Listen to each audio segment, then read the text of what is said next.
Hi, this is Carl, and this is another SOP video for managed service providers. Last time I talked about hourly versus salary employees, and that was about payroll. That was essentially in the HR department or front office. Now let's move to the service department and talk about time tracking for hourly versus salaried employees. In fact, let me talk about 4 different categories of employees and time tracking. So, first category is owners, and to a lesser degree, managers. So some people think that they don't need to track time for owners or managers. Well, if an owner or a manager is providing billable tech support, you must track their time. And in particular, if they provide, say, more than 1 hour a week, they really need to track their time. And I know there's a tendency to say, well, I'm only going to track my billable time. I really highly encourage you to track all of your time because you need to know that for calculations of the billability of your team as a whole. Now, if an owner literally maybe once a month does something, maybe you don't have to track their time. But you're always going to have a calculation in your head of, oh, well, don't worry, I can always jump in and help. Well, if that's true, that affects your billability calculations. The second kind of category is administrative assistants, front office, and so forth. A lot of people don't track that time as well. But if you have admins who do work that helps clients, for which you will bill a client, then you need to track their time as well.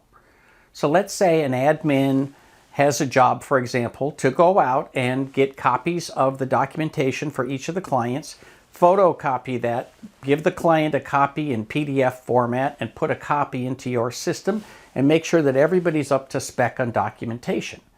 That should be billable for many instances. It's probably not something you include in managed services, but either way, it affects the cost of delivering managed services if you don't send an invoice, and it obviously affects the cost of delivering services if you do send an invoice. So you must track that time. So the 2 categories where people say, oh, I'm just not going to track it at all, the easy categories are owners and managers and administrative assistants and front office. I encourage you to track that time anyway. Now, where I get fewer arguments is salaried versus employees. But again, many people want to say, well, I don't need to track the time of my salaried employees because everything they do is going to be billable and I have a constant and understandable sense of overhead, so I know exactly this person costs me whatever, $7,000 a month, and so that's all I need to have to worry about. Well, in the real world, I encourage you to track that time simply because there are people who get $7,000 a month who bill $5,000. There are people who get $7,000 a month and provide $10,000 worth of billable labor. Do you know the difference? Can you guarantee that you know who is doing what? Who is spending all of their time chatting with clients and who is spending all their time fixing problems?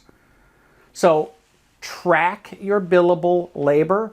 Track what it takes to pay those people, track how much they are actually using to deliver managed services or flat fee projects.